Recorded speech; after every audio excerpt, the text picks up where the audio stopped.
Well, good morning. It is the 8th of June, 2020, and we are on our way to Burlington, New Jersey.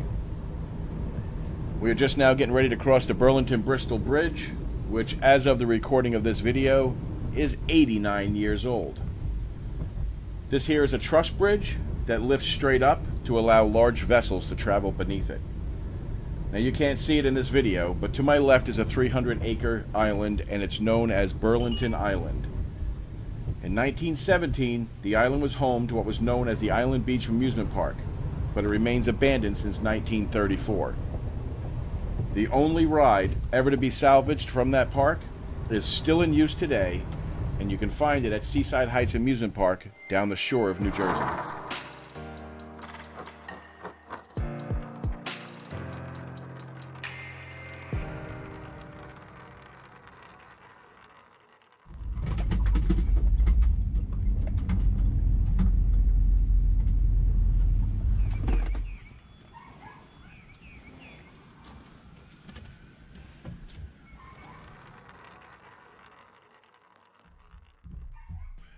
My apologies for the dogs yapping in the background. There's 7 babies down in the basement room, and they're locked behind a door so that we can get this work done. This woman that owns this house is a godsend. She's a lovely woman. She has rescued these 7 little babies. Some of them are not young, from devastating situations. I'll give you an example of one. A family got rid of their dog because they didn't want an old dog, they wanted a new one. And they were just discarding this life that should have been part of the family, but instead was discarded. Kind of reminds me of that dinosaurs clip where it's hurling day, and it's a time-honored tradition where the grandson or the father-in-law throws the mother-in-law into the tar pits. I'm an old dinosaur. There's no safe place for me anymore in this world. You could live with us in Dad's den. That's it. They're both going over. Times are changing, Earl. Today? Do they have to change today? She's just an old dinosaur, Fran. She's just going to be in a way. She's only old because she's lived a long time. It's really terrible, and this woman is such a nice woman, so she's rescued these 7 dogs, and you're going to hear them yapping a little bit, and I apologize.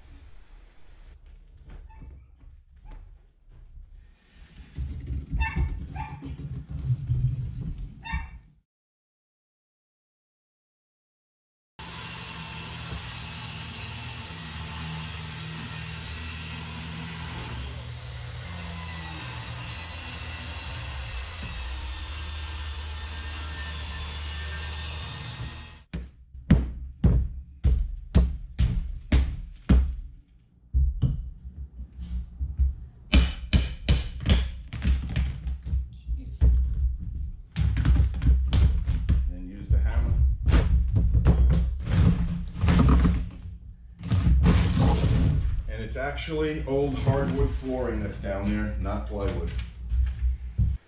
This is solid oak flooring. Well, it used to be solid oak flooring. It started out that way.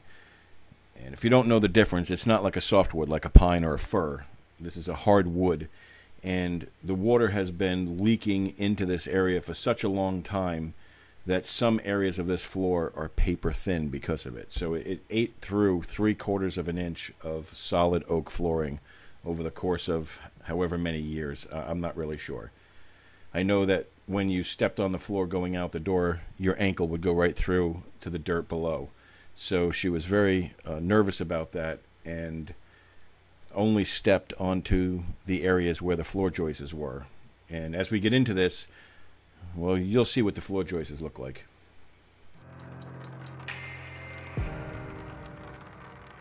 All right, so if you're trying to hook onto that nail, can't get it to move, you have 2 options.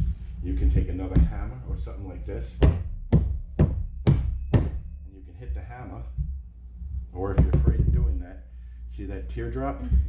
That teardrop can go in there, locks that in. We'll do it this way so you can see, and then you can hit that instead.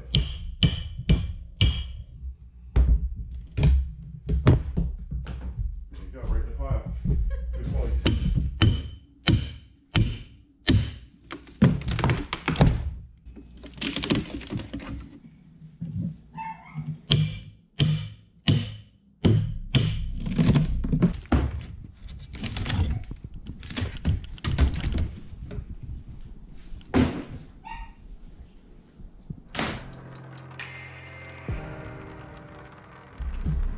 Alright, so we want to cut this right where the next joist is.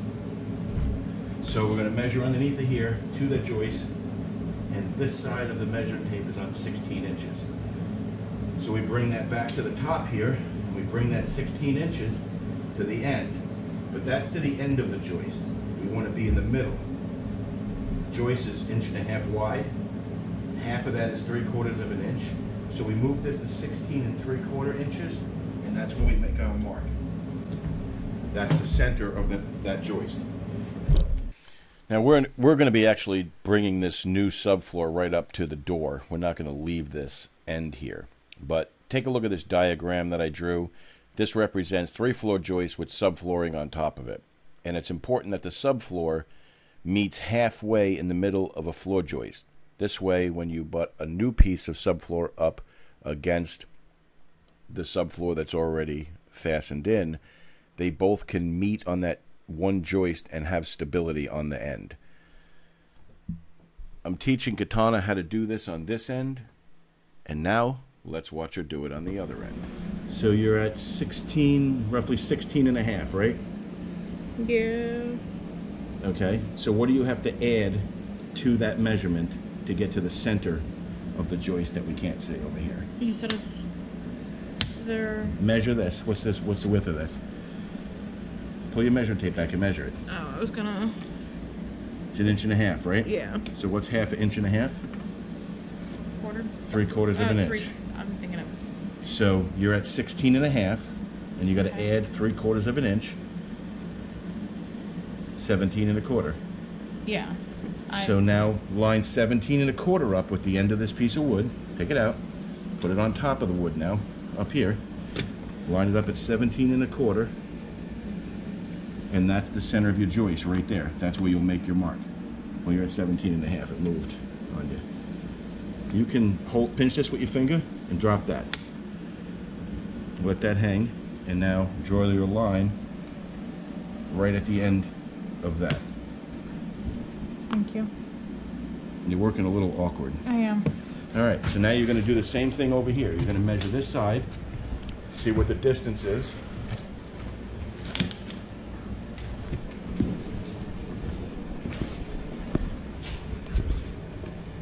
This one's about 16.5. 16.5 again. You should move over more. Move over to the end over there.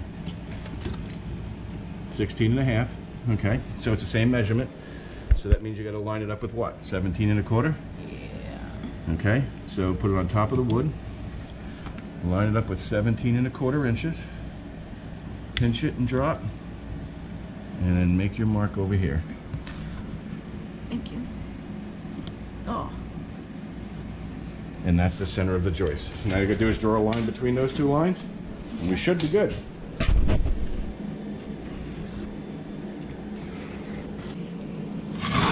Perfect.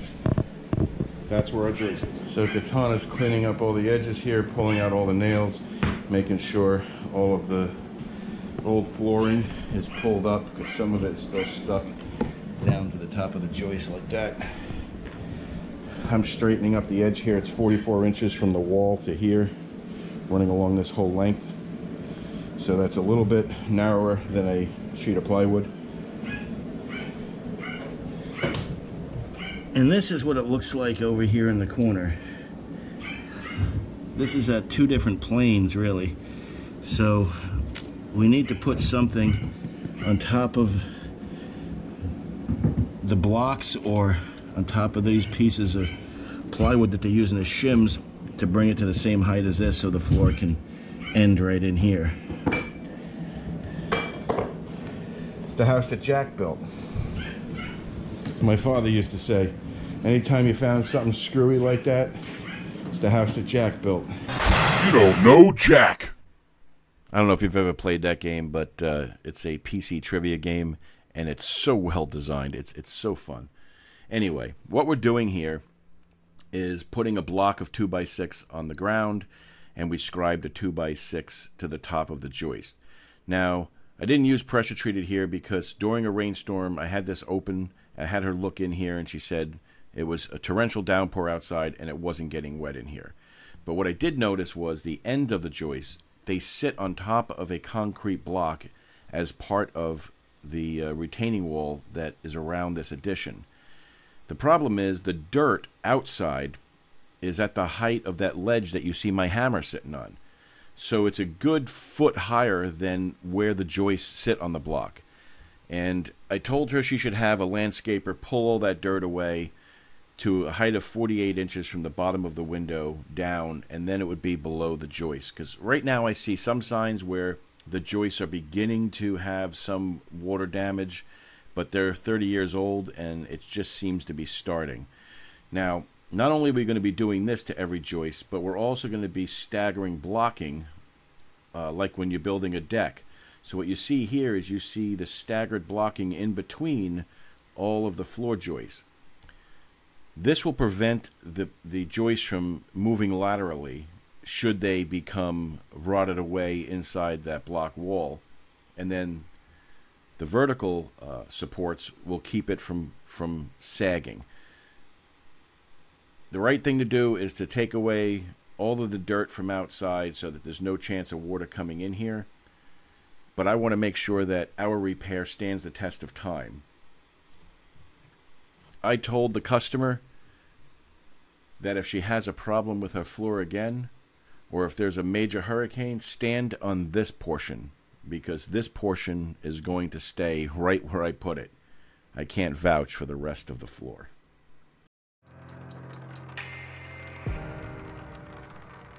So the definition of integrity is the quality of being honest and having strong moral principles.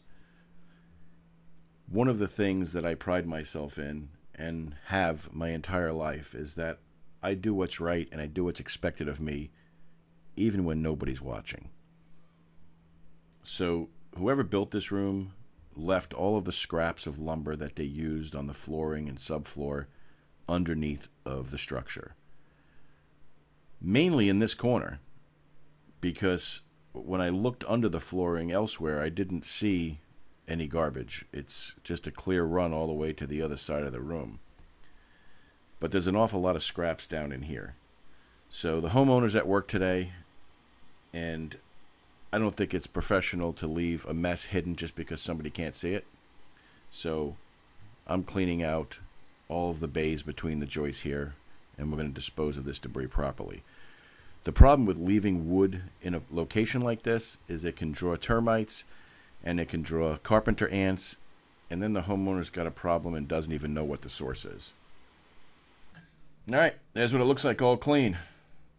Moving right along.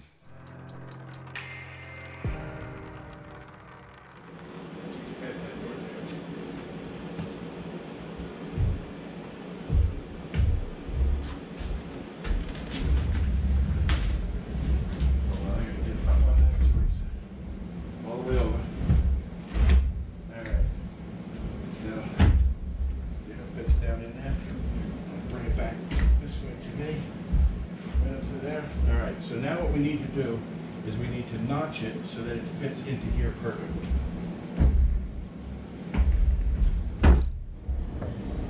All right, so this is going to be covered, so you're not going to see it in the end anyway.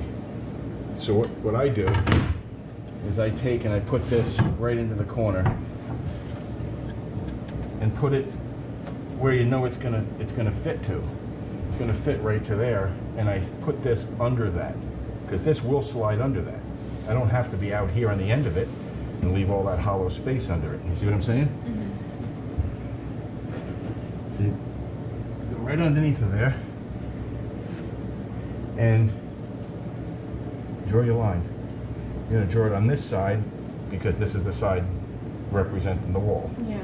And you can make it a little extra long. It doesn't matter. Because what you're going to do is you're going to take a measuring tape and you're going to measure underneath of there. And it's 4 3/8.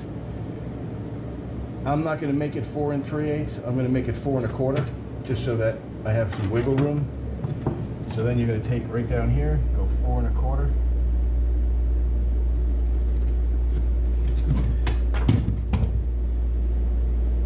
This is the side we cut. This is the factory side. Okay? This is the side that we didn't cut. Okay. This is where the chuckle line was. So I know this side's perfectly straight. So now I can line my square up with that perfectly. And on that line, I know that if I draw that line and cut that out, this will slide past there. Yeah. That makes sense? Yeah. I always put an X where I'm cutting out because it's easy once you get out to the saw to get confused. This side, obviously, is going to just go straight in. But the question is, does it go straight in all the way? So this is 4 1/4 here, 4 1/4 will fit there, and 4 1/4 will fit there. So we don't have to do anything else but cut that one piece out. Okay. And then, after we do that, we'll be able to slide this into its resting position, and then we can cut off what we need to down there. Does that make sense? Yeah.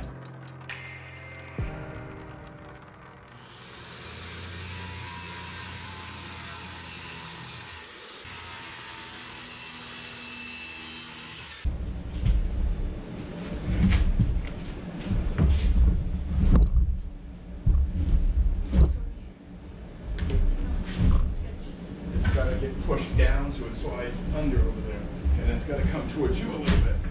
Okay. Like that. Big gap here, huh?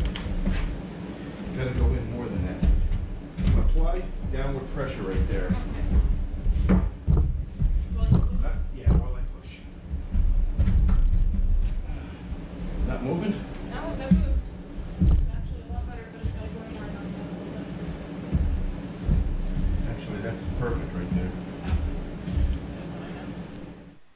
Yeah. All right, I know this is going to sound a little screwy, but right behind me is the stairs that goes down to the basement. So that is all solid foundation there. When they added this addition on, they tied into that somehow and started putting wooden floor joists from about where my sneakers are to the door that we're using. Well, because of that, when they installed all of that, the first several joists are not 90 degrees to the wall. So this is going to be a crooked cut here, an angled cut, in order to get this plywood to rest completely on the joist that's under there. So what we're doing is there's a mark on the wall representing where the center of the joist is on the far end, and then there's a mark on the linoleum representing the center of the joist on this end. And then we're going to use this level to draw a straight line between those two lines. That will give us the exact angled cut that we need. And then when I cut that, this subfloor should fall right into place and land right on the joist exactly the way it should. When you're working with old houses, you can never expect things to be plumb and square and level. This one's off quite a bit, but after this, they started realizing their wrongs, I guess, and they started straightening them out. So it's just the first couple, and I don't know. Maybe they had to do something to work around a problem that's underneath of there that I don't know about. I have no idea. I'm not judging. I'm just explaining to you what I'm doing and why this cut is not going to be a straight cut from one side of the plywood to the other. I know in the video it makes it look like this is a straight cut, but it's about 3/4 of an inch off from one side to the other. Alright, now we're going to slide this piece into position, and look at this tight fit. You couldn't ask for a better fit than that.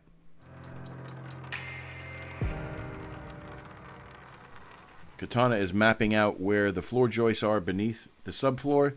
This way we can drive our screws right through the pencil line and be guaranteed to hit structure. Alright, so now I'm fastening the subfloor down to the joist.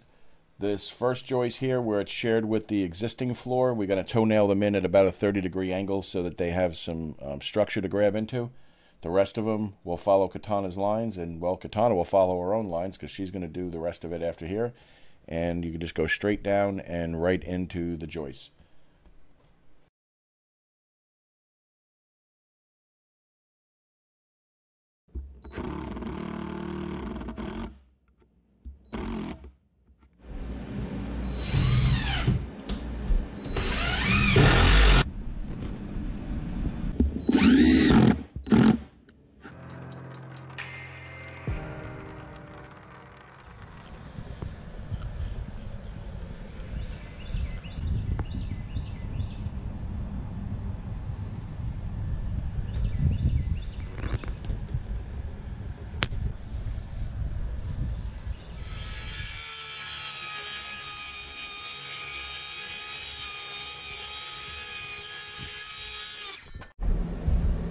Push. Look at that. That looks like a pretty darn good fit, Kitana. What do you think? I have to come down here. This is the end I've been working on the whole time. Yeah. I think she looks pretty good. Because I'll tell you what, she's probably going to have to have her cover anyway. There's going to be a trim that goes across there. Yeah. And there's going to be linoleum right to it. Looks good to me. It is. All right, mark the end where we got to cut it.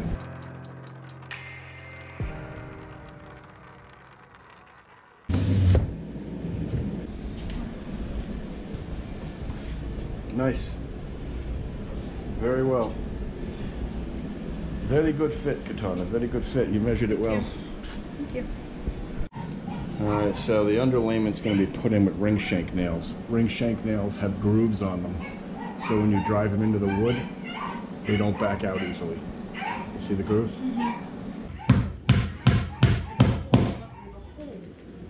Like, portion, like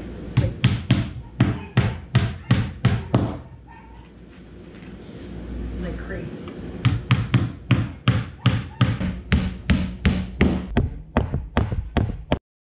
Now you just want to tape the seams with seam tape. This way no moisture can get down in between there, no moisture can come up from between there, and no bugs can either.